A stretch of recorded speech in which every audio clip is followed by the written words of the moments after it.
Alright. That does it for today's shopping. And now the moments that we've all been waiting for. Snack time! There's nothing better than having a ham sandwich in the park. Wow. Yum yum yum. Oh dear, maybe I should lower my voice when I'm talking to myself. But it's so nice out, I just can't help myself. Also, if I don't speak, there won't be any dialogue. And that'll be kind of awkward in like a visual novel, so I obviously have to say things for there to be text. Does the weather have anything to do with talking to oneself? No, not important. Food. If he were here, it would taste even better. I wonder when I'll get to see him next. Pauline, there you are. Oh dear, what's got you so frazzled, Mom? Oh, Pauline. What is it? Did something happen? What's the matter, Mom? Mom? Pauline. This isn't like you, Mom. It's not like you at all. Tell me, what happened? I told you to stay away from men who trade. Okay. This is probably the merchant's beloved. Huh? Oh, Pauline, my dear daughter. Why must God be so cruel to such a sweet girl? You're hurting me, Mom. Don't squeeze so tight. What's got into you? Listen carefully, Pauline. You must be calm and hear me out, understood? Your lover, the beloved man you wait for, is dead. I wonder how they found the corpse, though. Did the beast just, like, throw his corpse out the window or something? Because otherwise, I would imagine he would at least bury the corpse. Maybe he doesn't care. Because otherwise, how would you find out if the merchant is dead or not? He could just be missing. Forever, you know? The beast's humanity began slipping away from him after that encounter. He had returned to the thing I found in the cellar. Actually, he prowled the matches' halls, looking more barbaric than ever. Despite all the effort he put into learning to act like a human, he now ripped the velvet curtains off the wall, howling shrilly, stomping back and forth through the hallways, and ravaging the garden. I watched him intently, though from a distance. Bestia was not merely a beast, but an out-of-control bloodthirsty beast. Just a few days ago, we were tending the garden together, but that was no longer possible. I was quite disappointed. Eventually, Bestia discovered my hiding place. I had not felt regret in a very long time, but I felt deep regret in that moment. More. I don't have enough. Not enough. I need more. I must satisfy these urges. Are you saying peace was not enough to sate you? Did I mishear you when you asked for peace? I was mistaken. Asking for peace won't solve anything. Blood, despair, eyes filled with terror. These are the things I need, and I've always known it. You said this mansion fulfills people's desires. Then, give me prey. No more hares. Live humans. Well, you know. Oh, why did I ever teach you to speak human language? Why did I ever do that? That was a mistake. Before long, the mansion granted his wish. Once a week, a villager or a traveling merchant from somewhere would wander into the forest, ending up at the mansion on the cliff. Oh, is that how it works? You could just do that? I guess magic? I don't know. Mansion magic. Though something felt suspicious about the man who greeted them at the door, on the surface he looked like a proper nobleman. So they all eventually chose to trust Bestia. The mansion had an air of loneliness about it, but it was adequate to provide rest for their weary feet. There was food and a bed, and most comforting of all, there were other people. The lord of the house treated the lost souls like esteemed guests.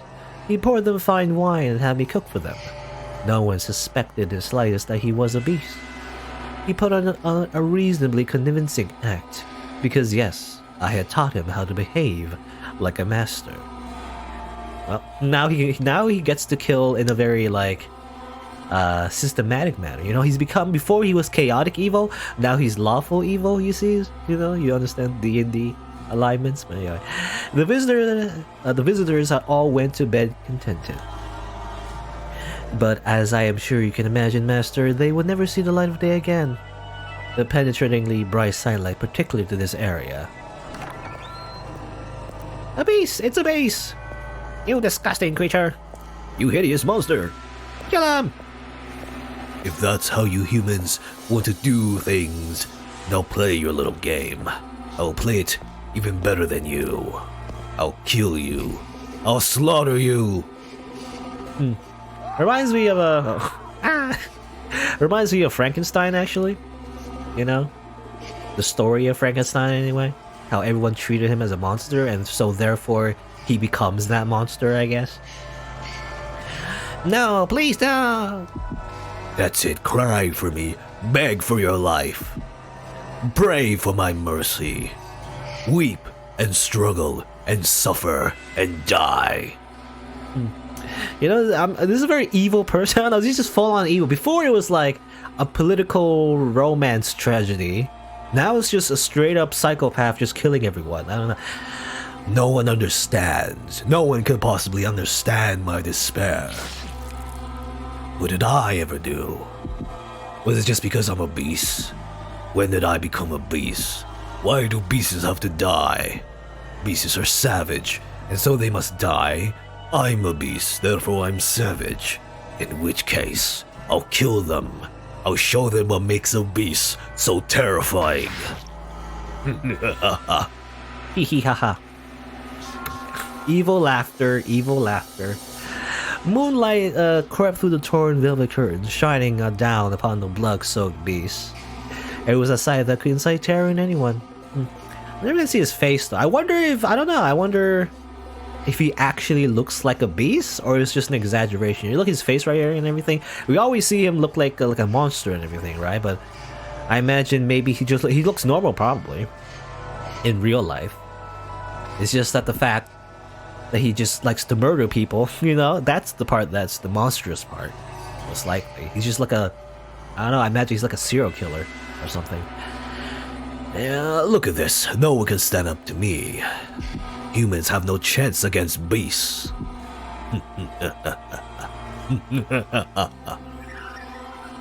More. I need more. Give me more prey.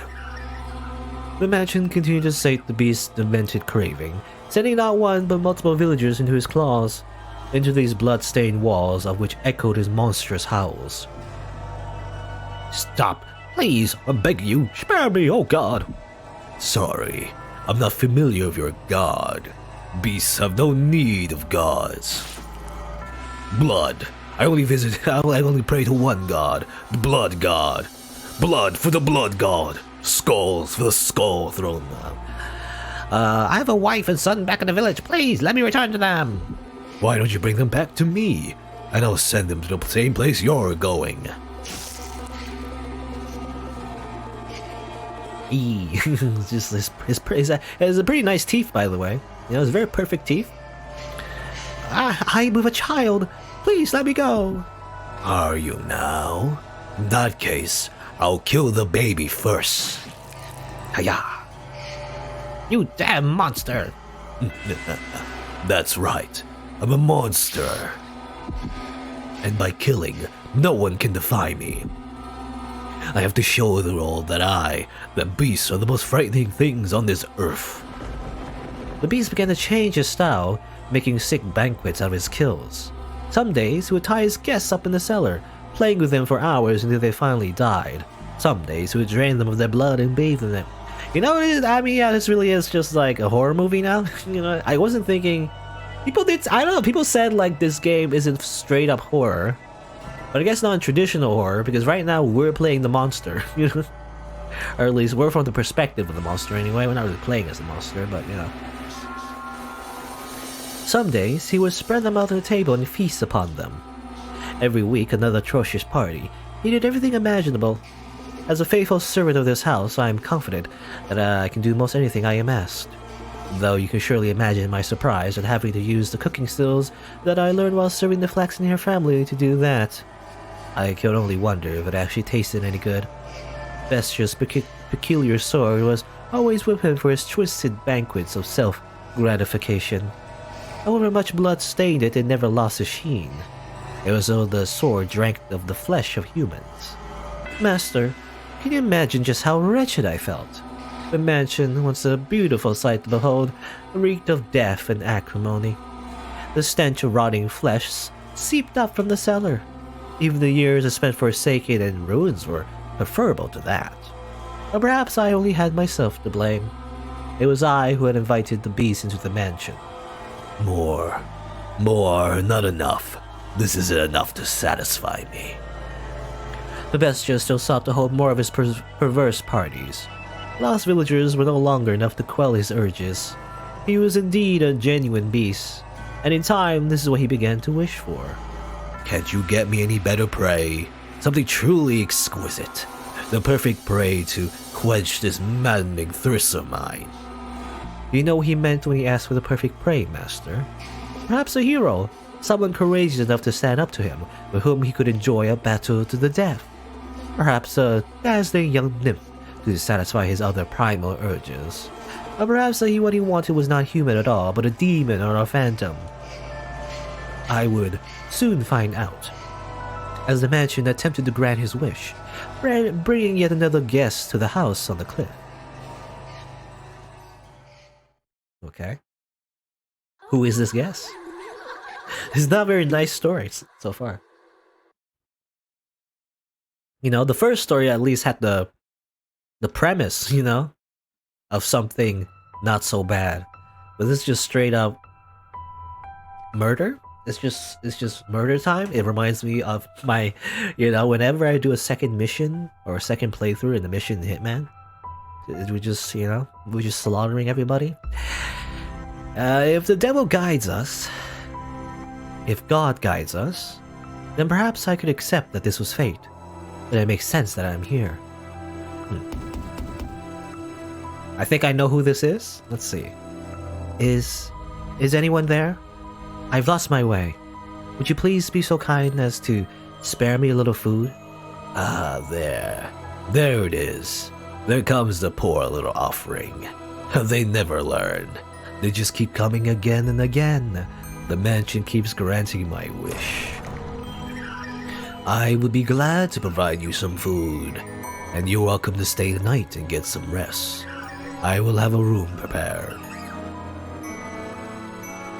Then, I suppose I shall take you up on your generosity. Wait a minute. Okay, so I will actually, you know, my first thought was actually Pauline, actually. I was thinking Pauline would come here and then get her revenge on the beast or something. But actually, it's the white-haired girl. It's been 100 years though. And she does have short hair, so that does imply that it's the same person. So she's been alive for that long?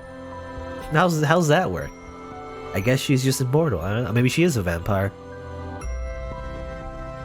I have been wandering for a very, very long time. What was that, Master? You recognize her? I imagined you would.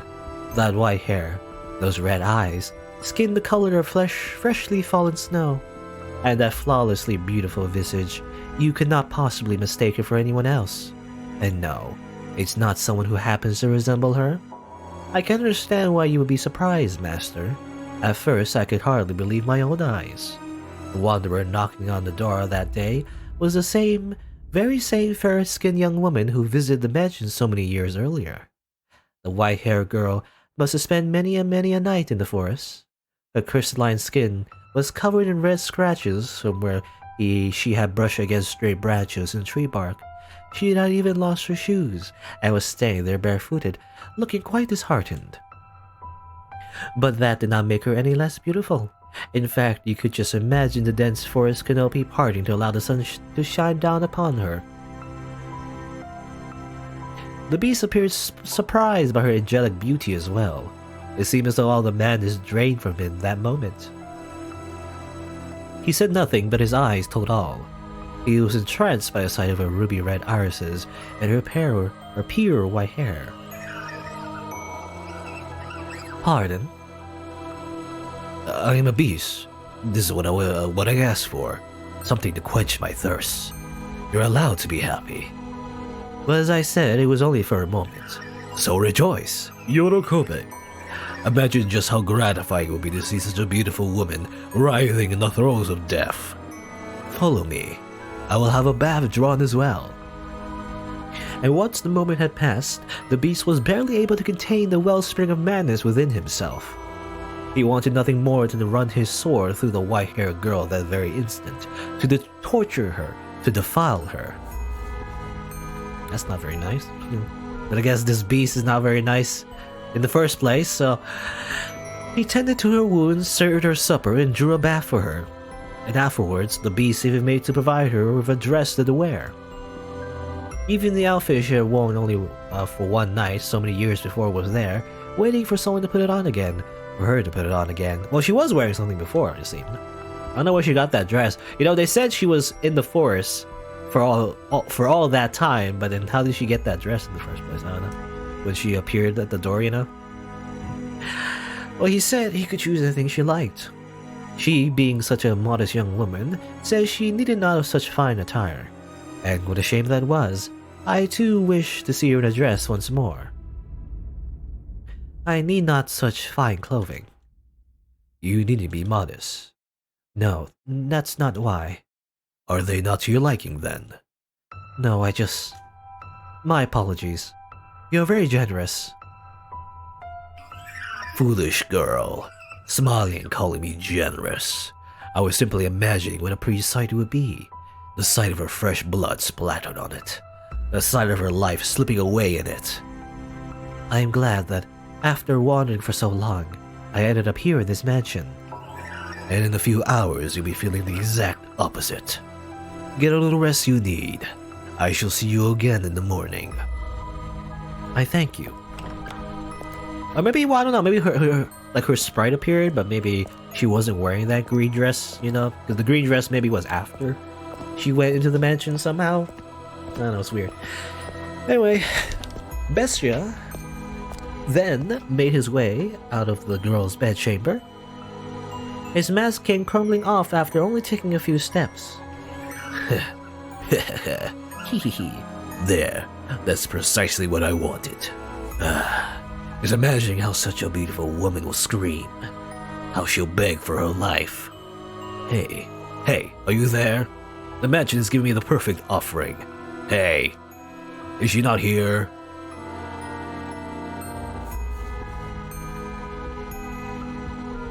Is someone there? Yes, I came by to ask if there was anything you need. I cannot offer you anything extravagant, not like before, but I am here to provide you anything in my capacity. I appreciate the offer, but I need nothing more. Being allowed to stay the night is more than enough. Do you work here in the mansion? Yes, indeed I do. I have been here for a very, very long time. A very long time? You might think this is an odd question, but have we met before? Something about you seems familiar. Interesting. So, she doesn't remember, I guess. And I get the feeling I've been in this mansion before. Yes, we have met. It was quite some time ago, though. When was it? It was an imaginably long time ago. I mean, it's been only 100 years, right? Unless you mean even longer somehow? I don't know. You know, now I'm thinking like, this white-haired girl, I have a theory of who she is now, but, well, we'll see maybe. Do you remember a boy and a girl with flaxen hair? Flaxen hair. I apologize. My memory fails me. Okay, so yeah, she doesn't remember anything. Do you not remember me either? I see. You should probably not push yourself to remember that. There were joyous times, and there were less than joyous times. Would you be so kind as to answer one question? What might your name be? My name is... Okay, redacted again. We never know, I guess. So, I see, you are that name again. Again? You should get some rest. I will make tea for you in the morning. Also, go on. Close your eyes.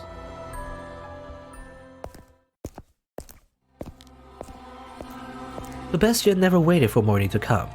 With his sword that smelled of blood hanging from his hip, the beast slowly, ever so slowly, crept toward the room where the white-haired girl slept. The time was soon approaching for the bloodthirsty beast to paint the walls with the young woman's blood, to turn her bedchamber into a gore-splattered altar upon which he would offer her to the devil. However, when he opened the door, the beast could hardly believe his eyes. She was not asleep, but sitting there as if expecting Bestia's arrival. Oh, why are you awake? Did you not go to sleep? I heard footsteps, so I... And what were you planning to do when I got here? Surely you didn't think we simply have a nice midnight chat. I was hoping to ask what it was that you wanted. To ask what it was I wanted? Do you even realize what you're saying? Can you not see what's in my hand? You know exactly what I came here to do. Aren't you going to beg? Aren't you going to plead for your life? Aren't you going to ask me not to kill you? If it's necessary. But is that what you want? What I want is something much more gratifying than your pleas. I would hold a banquet. It's not enough. No matter what I do, it's not enough. But you'll be enough to satisfy me, to quench this unholy thirst, to completely, wholly fill me to the bursting point. You want to know what I desire? I desire to devour you. Ah, okay. Bestia shoved the girl back, slamming her into the mattress. He then stabbed his sword through the sheets beside her, looking down upon the girl, the moonlight at his back. Clenching her slender throat with one hand, he drew his sword once more, holding the tip but inches from her nose. I'm getting some deja vu here, but I guess the positions are reversed now, No matter how much drug it drank, the sword continued to shine gloriously, as though it had just come from the forge. It was an awe-inspiring, tear-shedding blade, the sight of which would cause anyone to imagine the misfortune about to befall them. Go on, mock me, ridicule the hideous barbaric beast standing before you. From the moment you saw me, you thought me unsettling, no? But you averted your eyes, because I have food for you, because I gave you a place to rest. You pretended not to notice the beast. This is retribution. Retribution for you damned humans. So beg for your life, like they all do. Cry. Plead for mercy. If you say that you are ugly, then I must be equally ugly. What? What came from the girl's mouth was neither a plea, nor an insult, nor a scream. Full-grown men had wept before him, yet this slight young woman did not. Despite this terrifying beast being upon her, moments away from extinguishing her life. Even I almost shrieked in fright. Even the maid. Bestia could believe neither his eyes nor his ears. Do you not fear me? Do you not see what I'm about to do to you? What am I to be afraid of? I'm threatening to murder you. Duh, I'm trying to kill you. I'm trying to kill you, damn it. To rip your intestines out of these claws and watch you die in agony. I enjoy it more than anything in the world, filling others' hearts with fear. The more lives I take, the more I enjoy it. I'm a beast driven by madness. What he expected was the beautiful girl before him to desperately implore him for mercy. He wanted nothing more than to see despair seep to every corner of her red eyes, for he believed that would be a truly sublime moment, euphoria unlike anything he had experienced before. Bestia prodded her with his singular sword, poking a slit in skin smoother than silk. You mean to take mercy on me because you see me as pitiful? But she did not do as the beast wished. She looked up at him with sympathy rather than fear. This rattled the beast. He had never once seen anyone respond to him that way. What possessed you to say that? What on earth is going through your head? Mercy. Mercy. Do you not comprehend the situation? How can you be so calm? Scream, cry and shout. Beg for me to spare you. Throw yourself at my feet. Throw yourself at my feet. Otherwise I'm a beast. Beast that never tires of killing. To me, you appear to be a person. You're lying. You listen to the things I say, and you respond with your own words. I was taught how to speak. I am a beast who speaks human language. But you think. You use your mind to come up with responses, and you hesitate. If I'm human, then why do they disparage me so? Why do they reject me and try to kill me? Because I'm a beast. A repulsive beast. That's why, isn't it? I will do nothing to hurt you. We are alike. Alike? Don't be ridiculous. How can you say we're alike when you're as beautiful as you are? There's nothing beautiful about me. What value does outward appearance have? Well, I mean, some would argue. I mean, it does. It does have an effect on first impressions, at least. But anyway, you have suffered much persecution, which is why you tremble in fear. I'm not trembling. I'm not afraid. I can hear the cries of your heart. What on earth is wrong with you? Why are you not afraid? Why do you not scream in terror? I am afraid, but more than fear, I feel like I know now what my role is. Your role? If you will have me, then I would like to remain here in the mansion. Are you mad? I will eventually kill you, torture you, put you through hell, make you wish you were never born. That does not change my mind. Please, allow me to stay. I find it very hard to believe that what you want deep down is to hurt people. I get the feeling that I'm meant to be here. That it is my role. Bestia was at a loss. He was perhaps afraid of this girl who did not fear him, and even attempted to embrace him. What is this? What is this love? It's like the power of love. Oh no. She behaved too differently from all the other humans he knew of, who only ever harassed and pushed him away. Why are you so kind to me? To this beast, this murderer? Bestia's sword slipped from his hand, hitting the hard floor with a metallic whine. When the sound died down, the white-haired girl extended her hands for the beast with the utmost of affability. Her fingers were as white as freshly fallen snow, something this area never saw. They traced his distinctive frame. They ran along his unusually shaped nose. They slid across his rough yellowed skin. They drifted through his rather small eyes. The beast trembled once more, this time not out of the twisted desire from deep within, but from an imaginable comfort of physical contact. Her fingers moved so gently, so pleasantly wrapping him in their warmth. Are you crying? A single teardrop slid down the arc of her finger. Looking into her clear eyes, Bestia came to a realization, and at the same time he felt somewhat dismayed. You are without sight. Oh, really? No, I didn't know that. Taking in the throes of his primal urges, the beast had not noticed, but there was emptiness in the girl's eyes. She appeared to be gazing far into the distance, not focused on the man despite being close enough to touch him. Okay, that's why. That's probably partially why I guess she wasn't afraid, because she was blind anyway, so she can't see. Tears had begun running down Bestia's cheeks earlier when she had called him a person. But it was not until one of those droplets had slid across the back of her finger that she had realized. She would indeed have no need of extravagant dresses. After all, she could not see what she was wearing. This is correct. I am blind. But whoever decided that reality is only that which can be seen. I know not what appearance I have. In the darkness, everything is as one. There's no difference between beast and man. If you are a beast, then I too must be a beast. To call a girl a beast would be paramount to eating sugar and insisting it was salt. Do pardon the trite analogy, please. But you know rather well, master, that the white-haired girl was not at all what you would call a beast. Not simply in appearance, but all the way down to her core. There's nothing beastly about her.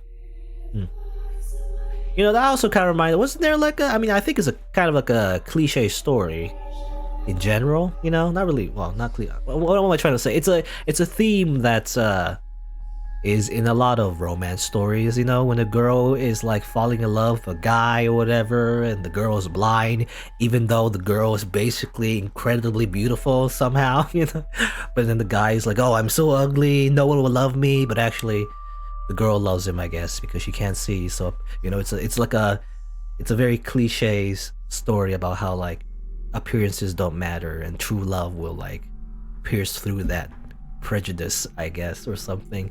I don't know. Anyway, but it's a mixture of that and with Beauty and the Beast, I guess.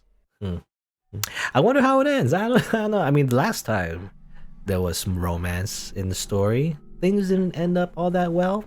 You know, it wasn't. Well, I mean, this story is a lot bloodier, though. You know, last time it was just Mel being depressed. This time, I don't know if things are gonna end up with people living. I wonder. I don't know. Anyway, her words brought him faint pain, but the beast still felt on some level that he wanted to keep her at his side to see what would happen. His next words were in large part impulsive. I'm grateful that you cannot see. Without exception, everyone who had wandered into the mansion had lost their lives before the sun rose the next morning. She was the first visitor who had not met this fate. Over time, Bestia's madness gradually subsided, even began to seem rather tame.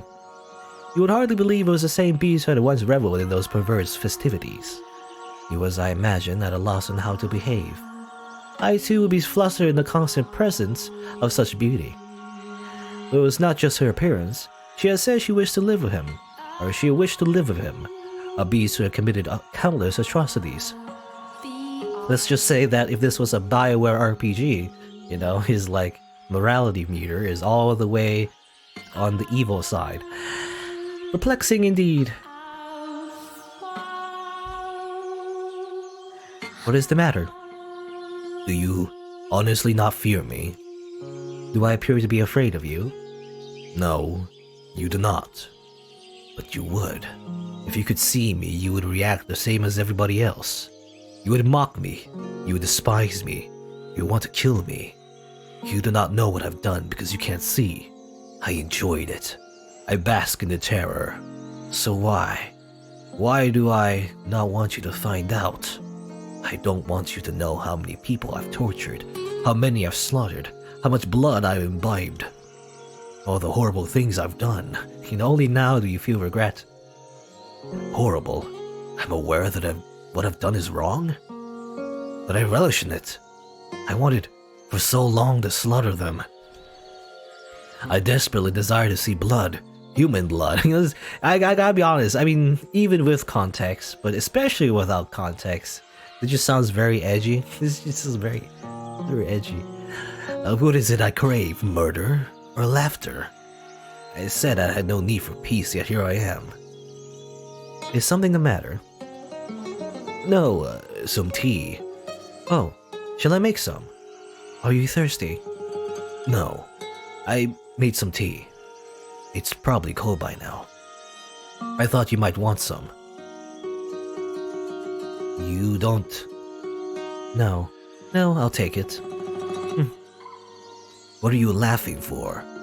Because I'm happy. Is it to your liking? It's bitter. Their life together began quietly, their days without event. They had no extravagant meals, there were no swells of guests lending life to the mansion's halls, but there was also no one screaming in fear for their life. It was a peaceful life Bestia had lost. And he had returned once more to that quiet realm. Well, I mean... Well, you know, he's already tried this once. I don't think he's gonna succeed a second time. I imagine. What's the matter? You're always so quick to notice my presence. My world is one of darkness, so I have a heightened sense of hearing. What is it like? How do you perceive the world? I cannot imagine living in complete darkness. Occasionally, I can see light. Light? Yes, not a radiant light like the sun, but a soft light floating in the darkness. Like a candlelight, I suppose. That only perplexes me all the more. I find it difficult to understand what you're describing. Is that so? It's difficult for me as well. I'm not sure how to explain it. But it's not complete darkness. I can sense your presence, for instance. I can tell how windy it is from the way the windows vibrate. And also, I also feel as though I can sense the wavering of emotions. The candlelight begins to flicker erratically, from fear, intense sorrow or other similar emotions. Is that how it works? You just do that? You have psychic powers? My emotions? I do not know. It could be yours and it could be mine. The mansion is a very peculiar place. The candlelight is always wavering, and yet it seems somehow stable. It makes me feel as though this is where I belong. I don't think I understand. I am a beast, and so I lack intelligence. But you... I'm going to go hunting. Is there anything you would like? Whatever you like. Alright then, if you find any fruit, that'd be nice. What do you say? Oh, I actually skipped it accidentally. What do you say? Fruit. Oh, he said fruit. Oh, fruit. Okay, fruit. Yeah, I should have fruit in my diet. Did the beast ever ate fruit before? I don't think he's only ever eaten meat, most likely. Not a very balanced diet. That's probably why, well, actually, I wonder, she mentioned, actually, in the narration that he had yellowed skin. I wonder if he has scurvy because of that. Never eat a lot of fruit. Anyway, it's sour. You picked it before it was ripe. I didn't know. Is that a bad thing? I don't know anything. I cannot see, but if fruit is still green, you're not supposed to eat it yet. Wait, how do you know that then? How do you know what the color green is? But then again, maybe she was only blind after. I mean, most likely. Only blind after she was born? Rather than born blind? Because, we saw her before, and she seemed to be able to see, So, I don't know. What color are these? Green. No, blue. Shall I give you a hand preparing supper? I cannot ask for help of someone who can't see. You'll hurt yourself. Don't worry. I can tell, for the most part, where things are by touch and sound. Are you worried? Worried? Worried. Worried. The thought of blood dripping down her finger doesn't excite me. What's going on? What on earth has happened to me? Well, here's another case of, love at first sight, once again. Just like Mel, I guess. If I appear to be in any danger of harming myself, please let me know. Then you have nothing to worry about. You do not seem any more comfortable in the kitchen than me. She always cooks the... Where did she go? Huh?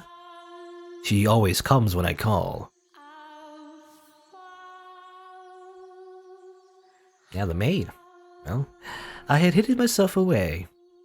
Bestia had learned to go about his daily life without my assistance, and the two of them had no need of others in their peaceful world. Oh my. What is the matter, master? I was not lonely at all, no. It was an absolute pleasure simply watching them. I mean that. It was not my role to be at his side, nor was I the one to be at hers. If I could make Bestia into the master of the house, then my presence was unnecessary. Or rather, if she could make Bestia into the master of the house, then my presence was unnecessary. I appear when I'm needed, as I appear to serve the Flax and her family. Nothing more. If they sought a servant, then I will show myself. Yes, certainly. After some time, they began to sleep in the same bed. Oh dear no, not for the reason you're imagining, master, you pervert. You thought no such thing? Though they slept in the same bed, they did not lay together, they just cuddled, I guess. They did so, it seemed, because they were more comfortable in the same place. The two acted more like family than lovers. Hey, hello? Are you asleep? It's just like a newlywed couple, It's like, are you asleep? Still awake? No, I'm awake. It's like, it's like someone texting, the lover or something. Hey, are you awake? Is the candlelight wavering? Right now is very calm. I see. Say, tell me about your childhood. What? Me? Won't you? My childhood? Yes. I have no such stories to tell. When I was a child, I lost everything. My mother, father, brothers, everyone. So For as long as I can remember, I did not have a father. I lived alone with my mother, but I never felt like that was a bad thing. She lived alone with her mother. That's weird. Alright. Considering, what happened in the first story. She lived with her mother? Was she kind? Yes, very. She was a compassionate woman. But we were poor, and because I could not see, my mother was the only one who could work. She would be away for long stretches of time, supposedly because she had served at a respectable house.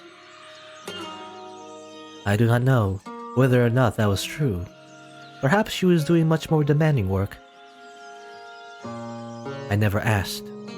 I believe not asking was best for her. From time to time, I would receive letters from her. Someone who lived nearby read them to me. The letters went something like this. Life in the mansion is difficult, but everyone treats me so well, and they say I do good work. I'll be back with more money soon, so you be a good girl. Other than that, she allegedly expressed concern for my health and safety, as well as repeatedly saying how much she loved me. You have a good mother. I did. Nearly everything I remember my mother saying to me was written in her letters. So much kindness and warmth. Why do you not live with her now? How did you end up here in this mansion? Before long, she lost her life at her place of employment, and I was sent the money she had earned. It was, I imagine, enough to survive on. When my mother was alive, she often lamented my blindness. If only you could see, she would say, I could show you just how extraordinary this world is. So I decided I would visit a renowned physician in order to fulfill my mother's dream. A physician in this country. However, upon examining me, he said that he could not restore my sight. Dejected, I was on my way back home when bandits attacked. They robbed me of the money I brought to pay for my treatment. I lost everything my mother saved for me, the money she gave her life to earn for me. I failed to repay her for anything she did, which cast a dark cloud over my heart. My world has always been wrapped in darkness, but at that moment, I was in the deepest abyss. There was not even a speck of light. I was at a complete loss. With nowhere to go, I simply wandered, no destination in mind. And that was when I miraculously arrived at this mansion. It was as if I had been summoned, or it was as if it had summoned me here. Literally. You were being summoned by the mansion to fulfill my craving, but it didn't end up that way. I wonder if the mansion is disappointed. I see. Interesting story. But like, how does that work? Because I don't know. Is she a weird immortal person and that was just a made-up story, or was she somehow reincarnated? I don't know. But I apologize for not having a brother tale to tell. Tale to tell. I imagine you were hoping to hear our joyful childhood memories. No. Did they hurt you? Pardon? The bandits. When they attacked, were you hurt? You are so compassionate. I am no such thing. I am not compassionate. I was perfectly fine. I took a few scratches, but nothing you need to worry about. I see. I believe that I am happy now. I was unable to regain my sight, and I haven't the money to return home. But I believe I left in order to come here. Is your life right now happy? I am terrified. I am volatile. I am growing accustomed to this woman's comfort. I'm afraid of losing her. A beast should not have these feelings. A murderous beast. Take this. What is... It makes a good gift, supposedly. I was planning to throw it out when I learned that, but I couldn't. I felt like I was meant to give it to someone. That could only be you. It is a fake white rose. A white rose accessory? Do you not want it? No, I do. I just, for some reason... Never mind. Thank you. I appreciate it.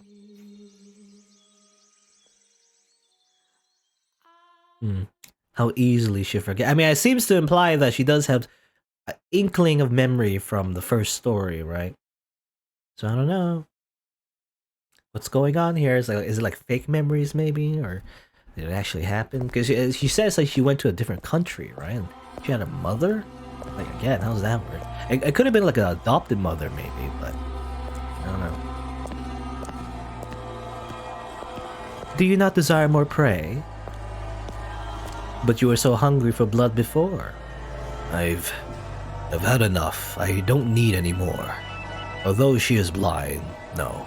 Because she cannot see, she does not push me away.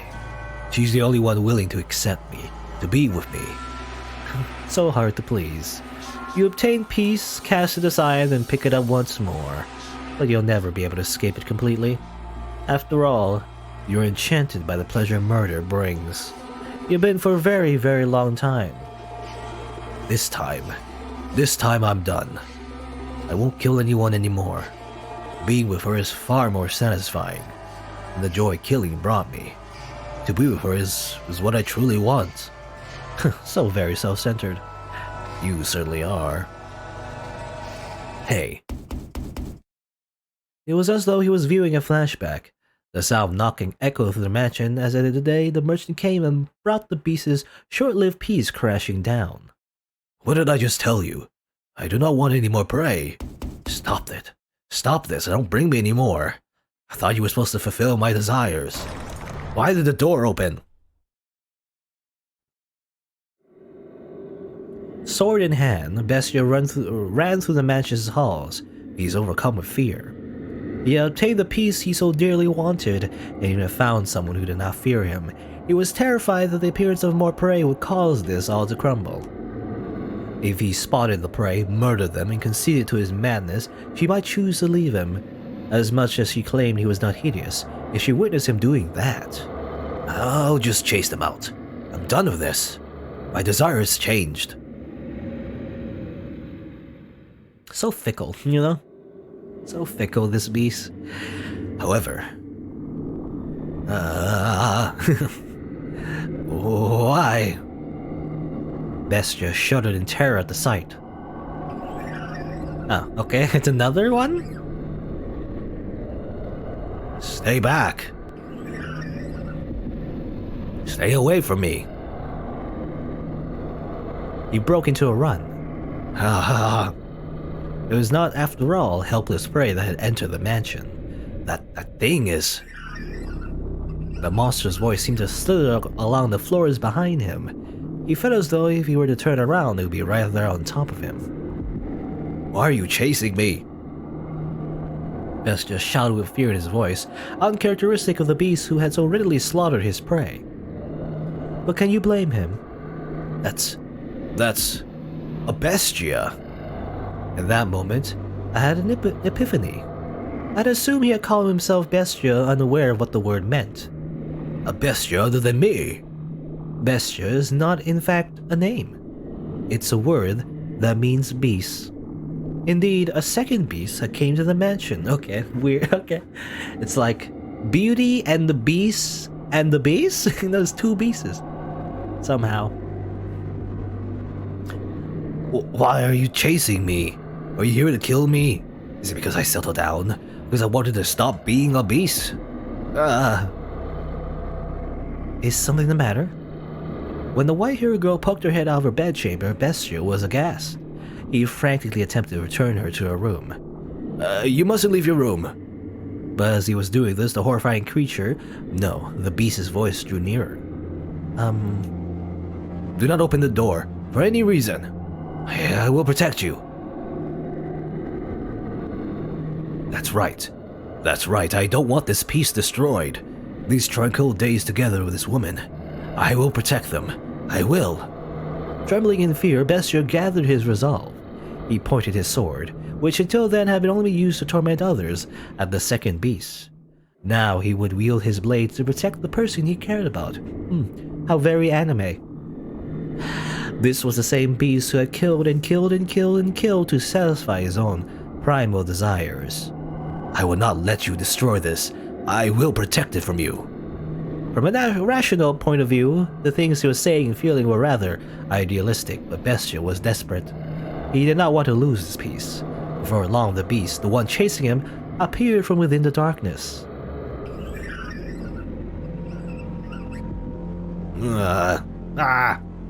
Say, Master, if resolve was the only thing necessary for one to act courageously, would that not mean nearly anyone could become a hero?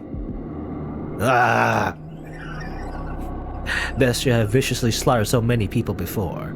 He had gathered the courage to protect the things he cared for, but now he was shaking. He did not gallantly bring his sword down upon the approaching beast. Instead, he trembled visibly from head to toe. He must have been quite terrified of the beast's appearance. Stop. No. Stay away from me. Don't. Stay back. Seeing Bestia so scared, I imagined the beast thought it a prime opportunity, for it slowly, ever so slowly, ambled toward him. If I don't kill it, it will kill me. I have to kill it, I have to kill it, I have to kill it, I have to kill it, I have to kill it. And that was the moment Bestia's mind ran off the rails of sanity. Kill, kill, kill, kill.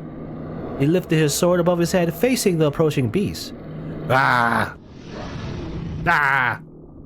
And ferociously, swung it down upon his assailant. Again and again and again, screaming horrifically at the top of his lungs. He continued swing after swing until the other beast had gone completely still.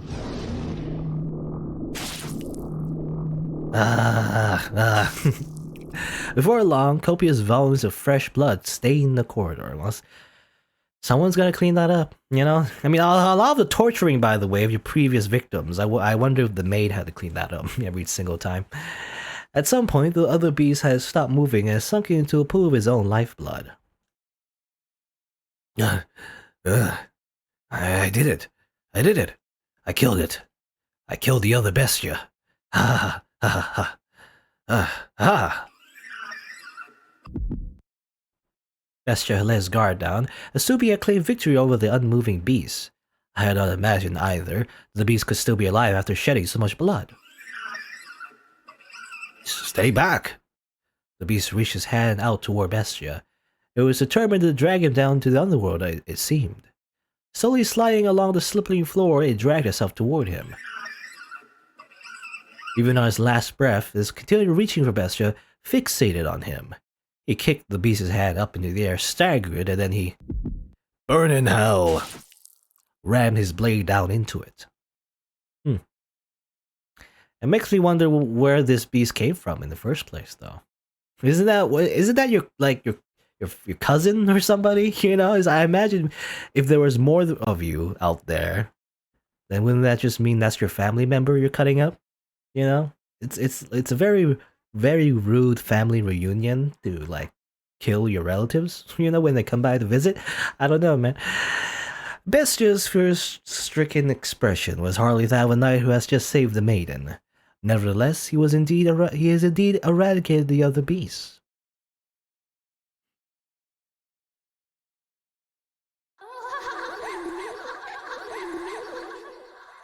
More. I said it was intermission music, but it's more like just creepy laughter, I guess. Is what that was. Anyway.